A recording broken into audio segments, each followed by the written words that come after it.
hello, darling, and welcome to the Just Jax podcast. Hi, I'm Jax, and I help you find the can in your cat. When we challenge our cats, miracles happen, because when I challenged mine of I can't draw, I can't paint, and I can't color, imagine my surprise when I discovered what I can do is create a 21-foot garden mural that was recently featured not once but twice on the front page of our local newspaper. Next up, I challenge the I'm no author, no artist, and no cursive writing specialist, but what I can do is self-publish 3 books for my kick-ass cursive writing curriculum, Crack the Cursive Code. I'm a jack of all trades, but what I master in is helping ordinary people like me to do extraordinary things through laughter, tears, life-changing stories, because metaphors are my jam. Together we can find the can in your can'ts, the do's in your don'ts, and the wills in your won'ts. I'm so excited for you. Let's go.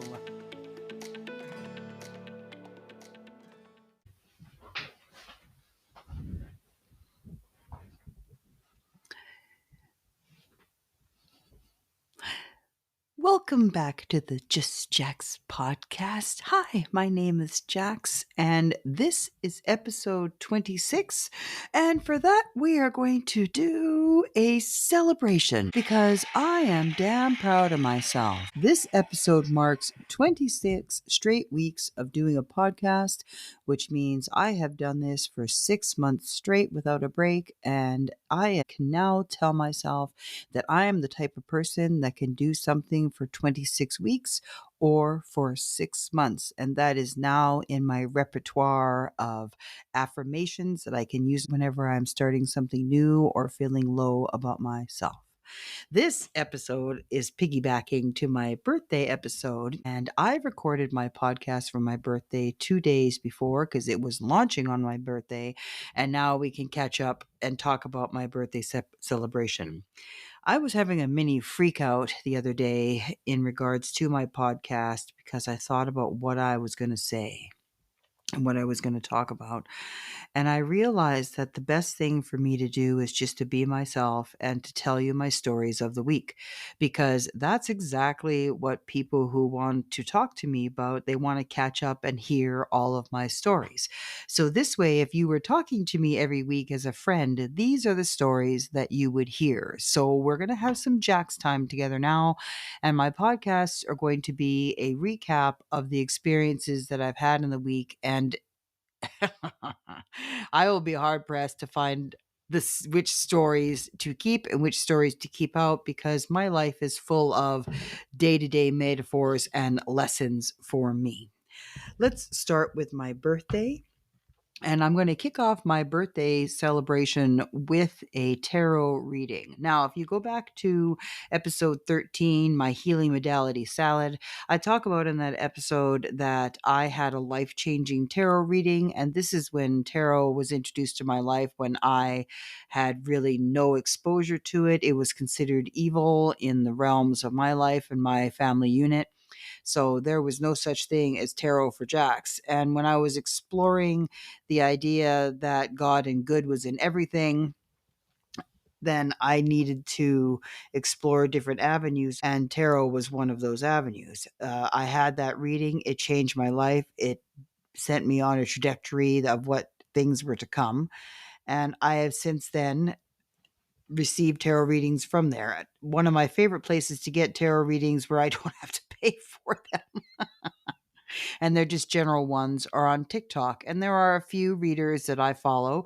In fact, one I want to take a retreat with. She does a whole bunch of different healing modalities as well. And she has a retreat in Bali that I'm interested in doing. But one of my favorite tarot readers came across, and sometimes I like to listen to her, and sometimes I don't know. She just, it's funny, I call her one of my favorites, but there has been a hit and miss of whether or not I wanted to keep her. And she came on my screen.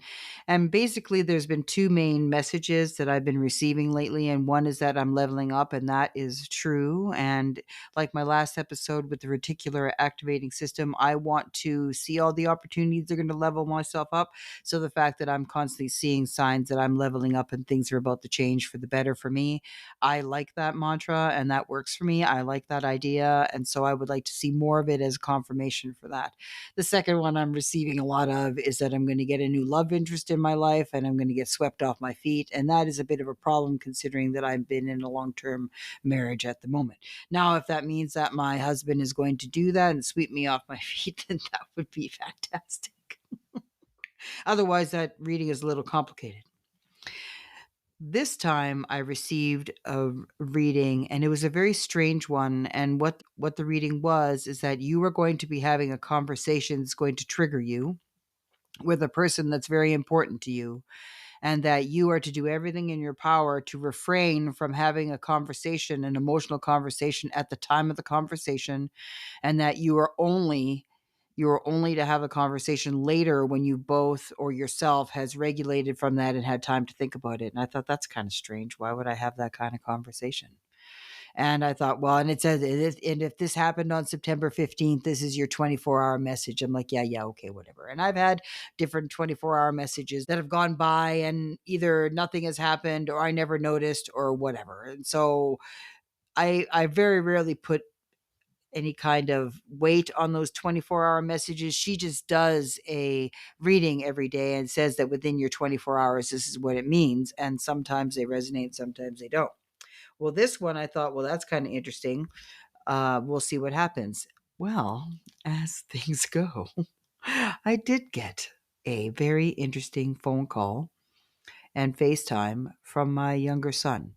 Now, my younger son taught me a lot, for he is a very strong minded, kind of aware of who he is type of person. He flips back and forth between being confident and insecure, like most of us do, but he is quite a formidable force when you meet him. And he's always been like that. But lately, there has been something that has soured him. And when he gets soured, he gets ugly and real dick like tendencies and short and condescending and all of these things. Rude, really. And I've been seeing this go getting worse and worse. And it's been really bothering me. And so I had this conversation with him, and my mom dar got hit that we need to have some kind of conversation about that. But I had no idea how to approach it.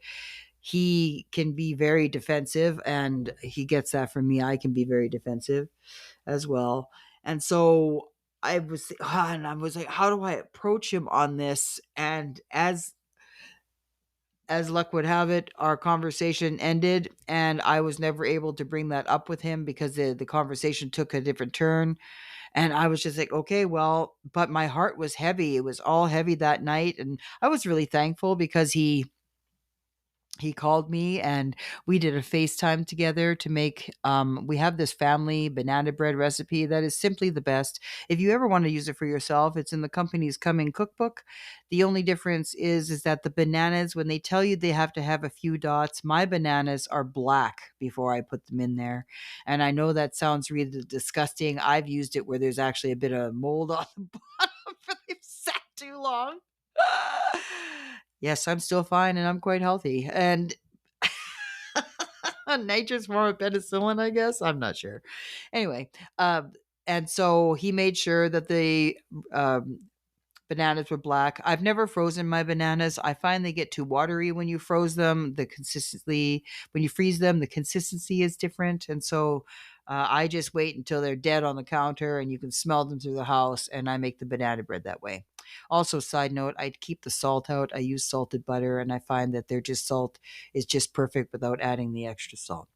Anyway, so we had this fantastic time together when we were FaceTiming over the banana bread, but my heart left that conversation quite heavy because it's just, he's destined for a major crash if he continues to like he's lose his job or something. It's just he was very unhappy with stuff, and the reason he was unhappy is because he was learning the valuable lesson that there is no currency in sacrifice, because when you sacrifice something for someone else, the cut goes on the inside of you and is invisible to the person that is receiving the sacrifice. So if like I had this conversation in a previous episode as well, is that if you sacrifice something for someone else, there is a very good chance that they will recognize very little of it. And then you have no currency in regards to what you can or want from them if there's no recognition on their part what has been done.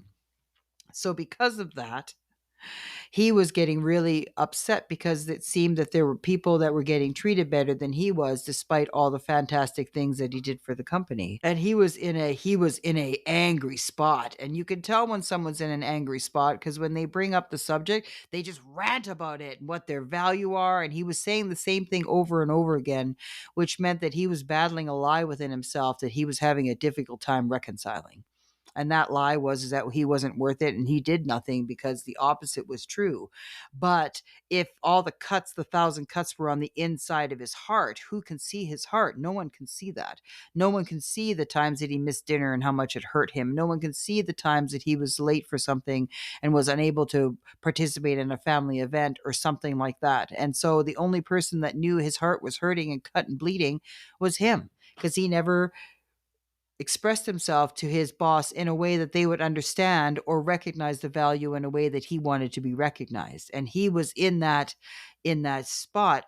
And he said, "Well, mom, I just held it all in and just did the job because I just did what's in front of me and just kept it all inside." And I said, "Yeah, well, because you kind of were taught to do that when I was your mom. And you very rarely saw me process my emotions or talk to you in that kind of way. You just saw me get robotic, deal with it. And the overflow of all the stress was me barking and yelling and being short with you. And so you learned that lesson very well. But you also saw that that was I never taught him. I even said that to him. I said, I've never taught you how to process your feelings or talk them through or anything like that. I had no idea how to do that. And it's impossible for me to teach you." I woke up that birthday morning with a heavy heart for my son because I was concerned about him and what to do about that conversation. And it was very interesting that that tarot reading came to my mind that I was just supposed to wait and see to see what would happen. So I caught my husband's ass up at the crack of dawn. Like he normally gets up for work at 4 o'clock in the morning, and I had him get up on his day off for my birthday at 4 o'clock in the morning because Seattle traffic is one of the top 5 places in the United States to be the worst place for traffic. If you put like New York and LA and all those super centers, Seattle is number 5 out of all the cities in the United States, and it is horrible. It can be a 2-hour drive to do a 30-mile job. 30-mile distance because of the horrific parking lot traffic. And the only way to beat it would to me to leave at 4 o'clock. Besides that, we had to watch for the tides because you have to determine when low tide is. And then you're supposed to be on the beach 2 hours before low tide and finish your sea glass hunting around the time that the tide switches. Because once the tide switches, depending how low the tide is, the water will switch direction. And that's where you can get those rogue waves and such like that that you really have to watch for. And our low tide was at 6:30, which is horrible. That meant I had to be on the water by by 4:30, and there's no way I'm going to go there for 4:30 in the morning. I did that to him the year before, but we had to have this serious commute this time, and so we made it through and we got to the water and we had a fantastic time. I was able to find the sea glass that I wanted. We came back home, had breakfast. That was fascinating. I specifically made sure that I ordered a dish without avocado, and they brought it to me with avocado. And I'm sure every one of you have had a situation like that. And this was my opportunity of whether or not I was going to spiral and wreck my birthday, or if I was just going to go forward and have a great day anyway. And it was another situation where I'm dealing with a gentleman that's showing dick-like tendencies, and the cook comes out and says to me, he goes, "Well, you should have ordered it without avocado." And I'm like, "I did order it without avocado." And he just looked at me and shook his head and left. And I thought, okay, well, and I looked at my husband. I'm like, because sometimes I forget. Maybe I didn't say it, no avocado. But he looked at me, goes, "No, you said no avocado." And I said, well, that made me feel better because my husband has a much more clear memory about stuff like that. So he brings out the food to me again. He goes, "Well, next time you order, make sure you go without the avocado because I'm trying to make money here." And I'm like, and I looked right at him and I said, "I did say I no avocado." And he left again. And I'm like, at this point, I'm almost getting to the point of stewing. And there was this mental note for myself. I have two choices now. I can either do exactly what I was going to have to talk about my son, because I did do exactly what was asked of me, and yet there was no recognition of what was being asked. And I realized the best thing I could do is just lead by example and feel that there's no need to force myself or be a dick or anything like that, because I knew what was true and I knew what was right. So I finished my breakfast. And as I walked out, I looked at the lady and I said, I want to apologize for all the confusion, but I was pretty sure I said no avocado. And she looked at me and she said, I'm pretty sure you did too. And I'm sorry about that. And I said, well, that's great, but the one you need to convince is the guy out there. And it was really interesting because he was standing outside the restaurant. So I had to walk past him. And there was a part of myself where I'm like, you know what? I wanted to hide because I felt that I was in the wrong, but I knew that I was in the right. And I looked at him and I just waved at him and said, have a great day, because I knew that I was correct. And the only way to combat that is to be an empowering female and act as if I was the one that was correct and I did nothing wrong, because I did nothing wrong. Left there, shook that off, and I thought, okay, all right. Got mucho love from all of my Facebook people. I had people that sent me messages that it's always impresses me on the people that remember your birthday and take the time on Facebook to do so, because there are always people that surprise you, and then there are always people that there are always people that surprise you, some by posting and the others by no post. And this was the one year that I got a real no post smack to the forehead. And I have a girlfriend of mine that we were best friends for, I'd say, 20 years. Let me see. We met when my boys were 4 and 2, and my old 25 years. So, and we had a bit of a falling out about 18 months ago. Actually, no, it's 2 years now. 2 years ago, we had a falling out. And all that is that there were certain conversations where her energy turned into something very dark and angry. And it had nothing to do with what happened to her. It was something that was happening in the world. And our entire conversation and friendship was based on self exploration, where we're the type of people that went into every little nuance and looked at it and thought about it and flipped it and turned it and did whatever we could to see what metaphor and lesson could be. And that was what our relationship was based on. That's what we loved to do, was this self-exploration. But whenever I brought up the conversations about these subject matters, there was no more self-exploration. And I refused to be around angry people to that degree. And no matter what I said or did, the conversation and the way that she spoke remained the same, till finally I had to ask her, despite knowing that she had a huge trigger that she never thought anyone listened to her. I worded it as much as I could in a text so that she could read it over and over again to see exactly what I said, that I really wanted to continue being friends, but those two subject matters that had nothing to do with our life personally, they had nothing to do with who we were as people and what we lived in our day-to-day life. They were things that were happening out in the world, which I understand were very polarizing and had an adverse effect on families because of the devising factor of it. But I never thought that it would be a devising factor between us, even though we were on opposite sides, because we were quite clear on who we were as that people, but I no longer wanted to talk about it. That's all. And she responded with, I get it. Well, clearly she didn't, because our conversation stopped last October. Well, Thanksgiving's in October for the Canadians. Last October, I went back for Thanksgiving, and we had Thanksgiving at her place, and it was just like very, very similar to what things used to be in regards to that.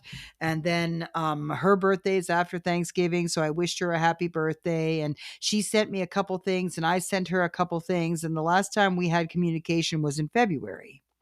And I thought, okay, well, I could, we hadn't talked and it had been a while, but our type of friendship was under the premise that we're going to have breaks and spaces and still love each other and circle back or whatever. And I thought, okay, well, I would wait until my birthday, which is in September, and see what happens. Well, no birthday wish from her. And that's the first time in 25 years.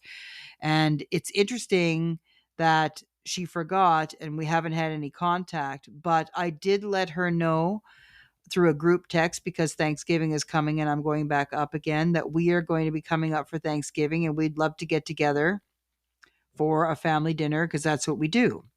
I told her what weekend it would be. And then finally, my son's girlfriend, where they're living together, so they're going to be hosting. My son's girlfriend just basically said, hey, by the way, this is what's happening, blah, blah, blah. We're going to have it here and there. And then everybody let me know if you're coming so we know how much to bring, food, blah, blah, and whatever. And she automatically said, and now we're having it on a Saturday night, which is very rare. We usually don't have dinner on a Saturday night. She said back that she can't attend because she's working and to wish everybody a happy Thanksgiving. And but there has been no mention about seeing me, no mention about getting together or anything like that. And in the past, she would have reached out and said, if you have some time while you're visit, make sure you can get together or something. But there's been crickets, and I have no idea what's happened or why it is there. But at the same time, I've been asking if I'm leveling up to include the people that I feel good around and that help me grow as a person and keep me. I no longer want to be around people that keep me small. And if this is her exit out, it will break my heart, but then it's her exit out. So that was a little bit of a heavy heart. And then but my day, I refuse to let those small little things be distract from my day because it was very clear on my birthday that I am a loved individual and that I have really positively impacted quite a few people on this planet. I had a really great representation of the amount of people that wished me well. And I know if any of them are like me, they would know that it was my birthday. They would send me happy birthday, Jax, and it doesn't necessarily have to be on social media. So I felt all of that love. September 17th, I woke up with the new realization, like I said in my podcast last week, that I am going to start an attitude adjustment for myself. And that if I want to, like in the reticular activating system, I want to train mine to be that I am feeling more comfortable around people that have money if I want to have money, and that I can just start getting out of this broke ass mentality that I have, always freaking about and being all fear based. And that wants to shift. So I thought, okay, I want to change that. And I also wanted to change my inability to being perfect in what I'm doing and excelling. So I decided I was going to try the new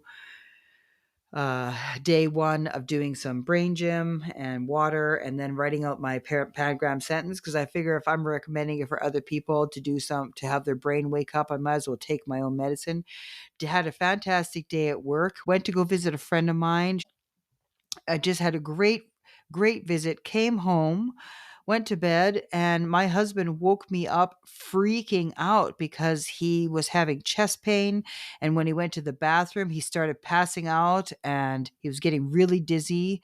And he stumbled to the bed, woke me up, and was able to calm down a little bit and stop the dizziness. I asked him to take his blood pressure so that because he's on three different kinds of blood pressure medication. I didn't know if it was too low or too high or what was going on, but he was damn Goldilocks with 120 over 84. And I'm like, this is stupid. I just like, well, I'm glad your blood pressure is normal, but this is not helping why you passed out or almost passed out. So we finally get him relaxed and back to normal and everything's fine. His heart rate's normal, everything's great, and I fall asleep and I wake up at 3:30 and I thought, "Okay, that's great. I slept in. I'm very excited about going and starting my day, getting ready to go to work." And my husband's alarm goes off at 4 o'clock, and I usually can hear it across the house from where I'm sitting, and I didn't even hear it, which means that he turned it off right away or he is up. I think, okay, well, I'm usually used to hearing him doing stuff, moving around a little bit. At 4:25, I go out into the room and he is dead to the world, sound asleep. And you can tell by the way he's breathing that he is out cold. And I'm like, ooh, okay, well, that's kind of weird. Usually he'd let me know or something, but maybe he was up all night and I fall asleep right away. And maybe he was up all night. And next thing you know, I'm like, okay, I'm going to let him sleep. At 4:43, I send a text to my boss. Something in my gut just tells me, you know what? You're not going to work today. You're just not. And I made arrangements to be at home and until he wakes up to make sure that he's okay and see if he was going to work. And then I was going to go and work after. Next thing you know, at 2 minutes after, no sooner did I send the text, I hear this bang and this noise that my husband made. It was like a noise of pain, but not necessarily pain, surprise. It was an unnatural noise. It wasn't even my name. And then I hear him starting to try and say my name. I'm like, what the fuck is happening? I run into the bedroom. He's flat on his back. We have a piece of furniture that is 5 feet tall. It's an armoire. It's heavy as hell. And he moved that. And he's now in the spot where the armoire was. And I'm flat on his back looking at me. And I'm like, what happened? And I turned the light on. I said, sorry, the light's blinding you, but what happened? And he started talking to me of what happened. I automatically know. I had an incident back when I'm in my 20s where I just dropped like that. I was just running away from my soon to be husband. And next thing you know, I woke up on the ground, but I woke up just before remembering hitting the cement. And I almost tried to brace myself, but I knew that if someone backed up, I wanted to find out because I knew the paramedics were going to ask me all this questions. So I said, do you remember hitting the furniture? No.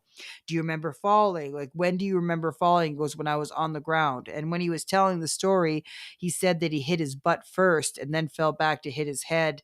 But I'm not sure because he didn't use his arms or anything to brace his fall.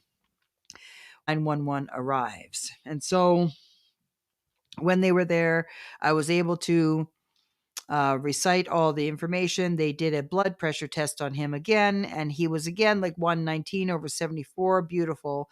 But then they had him stand up, and he went down to 79 over 43, and that is way too low. So then we knew that there was something wrong, and they asked if he wanted to go by ambulance or if I could drive. We're only a mile away from the hospital, and I thought, no, I could drive him. I just had to make sure I could get him into the emergency room. And so we get him into the emergency room and get him all ready for the testing. And then after all the adrenaline rush and everything started to calm down around 3:30, and they knew that they were going to have him go up to be admitted because they wanted to make sure that even though his CAT scan showed that his head and his back was fine, they wanted to find out why the sudden drop in blood pressure like that. It dawned on me that those people came into my bedroom and how embarrassed I was at the state of the room. And as full disclaimer, I have gone into the room on occasion in the daylight and saw like the dust bunnies and stuff like that, but I barely go in there because the basic function in that room is for me is for sleep. And since I wake up at 3:30, I get up, get dressed in the dark and leave the room as quietly as possible. Well, when I was sitting there looking at them, I took a survey of the room of what it would look like to a stranger, and I was disgusted. It was horrible. It was it's amazing how much dust and fur cats really produce, and it was bad. So while I was waiting there and finding out that my husband was going to be in the hospital overnight, I had a secret dance of celebration again because my husband is like a dog and he is home every day without fail and never goes out except for when you take him out. And he's only and the only time that he's been gone in our entire 11-year marriage is one weekend in October in 2023. And since then, I was looking forward to a night by myself, a night where I can go to bed when I want to, which is pretty much what I do now. But what I was really looking forward to was waking up in the middle of the night in whatever time and actually being able to turn my light on in the morning if I wanted to do that to get dressed. So I started with my little night of celebration, my Jack's night, and I put the TV on and I stayed late in bed. We have a TV in the room. We only use it there in case you're sick and you're not feeling well and you want to pass the time instead of having to sit on the couch. So we have a TV in the room for sickness. And I thought, well, maybe I'll just sit and watch and see if there's any movie or anything that I want to watch, and which is rare because I usually go to bed around that time anyway. So then I receive a text from my son asking how Paul was. And then immediately afterwards, he sent me a text asking how I was. And I was just so touched by that, because that is one of the biggest things I learned over my lifetime, is that when there's a tragedy that happens in a family, that we have to be able to be take care of the person who is the caregiver, because a lot of times the caregivers are forgotten about on how whatever happened to the person, yes, their life has changed, but the person in their life that they live with on a consistent basis, their life also just got severely impacted, and sometimes in huge ways as well, because they either have to take care of the individual, or they're something about that changes their life, that they're now more responsible, or something else changes. But in my case, it was just that the stress of what was going through was also putting it on me as well. And I as things have it, I'll just give him a call if he contacts me. And we had a fantastic chat. And as we looped back to that tarot reading that I had, it worked out that I was able to have the exact kind of conversation that a mom would want to have with their son about that, where he came to the realizations on his own with our conversation on what needed to be done and how he needed to find his value and speak from a position of value, because he was waiting for other people to recognize and give him acceptance on who he was and what he's done. But a lot of times the good goes unnoticed because humans are designed to recognize the negative. So they overlook the positive continuously. And he was being overlooked as well. But that had nothing to do with what was actually happening and what had happened. And just because they never saw it or recognized it or did anything about it had no bearing on the fact that it was still there, and that he and taking it out on people because it wasn't being recognized, all you're doing is making it worse for them to recognize it because you're being a dick.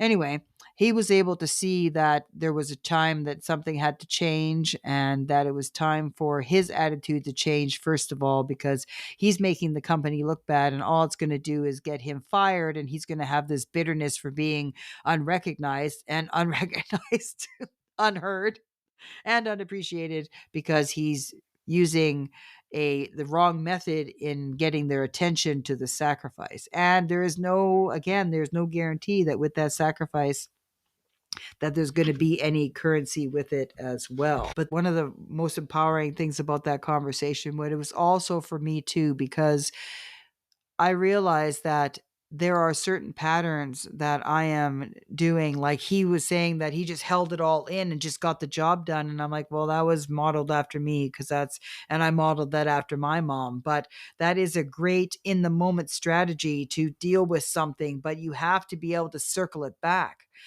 But one of the things that he brought up that was really important for me to understand and for him to understand is that the days where I'm being Wonder Woman to a degree are over, because Wonder Woman wants to be taken care of too. And when I was talking to the firefighters, when I was talking to 911 about my husband falling, my voice cracked a little bit because I was freaked out and I had no idea what to do. And if he had a heart attack or anything serious, we are unprepared.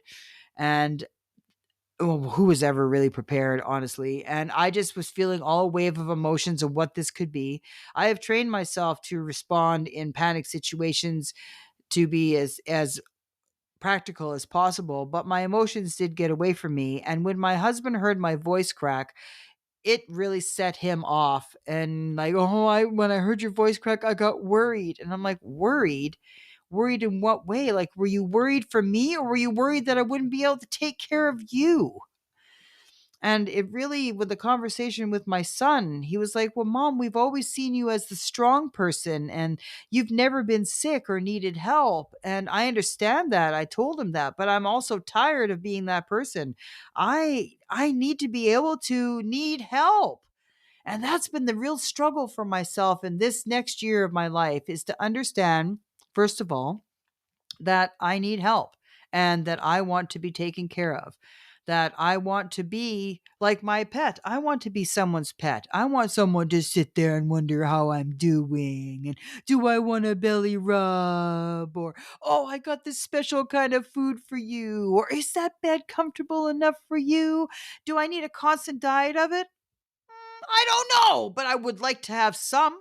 I would like to have some. And I realized that my entire life, the men that I picked and the people that I have surrounded myself have very little skill in that area. And that started with me because I never trusted it. I always thought that they wanted sex from it, or they wanted something from me. It was never that they could just give me or treat me like I deserved to be treated, for just because of love or care or gratitude or joy, or just because.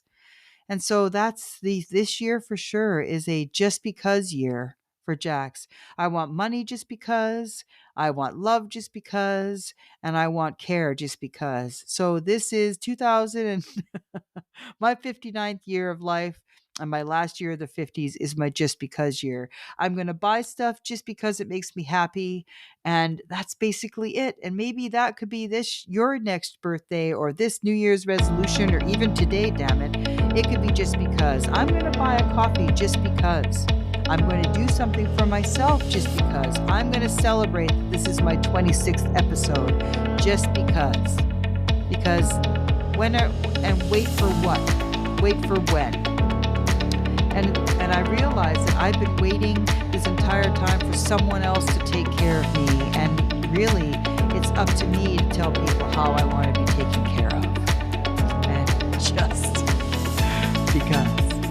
Well, we've reached the end of our episode, and I want to thank you so much for spending your time with me just because. You could be doing anything else with your time, but you took your time to spend it with me. If you have something you would like to share with me on what was happening in your week that this episode triggered and helped you think about and gave you your moment, then you can contact me Facebook, Instagram, or at justjackspodcast@gmail.com. It is back to school season, so my Crack the Cursive Code curriculum will be right what you need right now to help your kids use cursive. There are so many cursive writing programs out there, but none of them transition to real life and what you're supposed to do. And my program is designed to do that in two different ways. One, you have the pangram sentence, so you can get your practice time in under a minute, and every single letter gets simultaneous attention and practice. And the second thing is the connectors in the book. Those connectors connect every single letter in the alphabet, so no matter what letter combination you're struggling with and how to connect the letters when you're creating cursive for yourself, it'll show you step by step how to do that. You can find the books on Amazon or Barnes & Noble online. You can also get all the PDFs, or if you want a bundle deal, you can go to my Crack the Cursive Code website and get that there. Just be aware that Amazon and Barnes & Noble punish their self-publishers by making it slow, and that will be a slower run time, but I do appreciate the support. And you can also get my Shift, Forthwith, and Loser merchandise as mentioned in my previous episodes as well. Again, this has been a fantastic time, and I love you all. Remember, let's turn that shit into fertilizer so you can bloom where you're planted. Jax.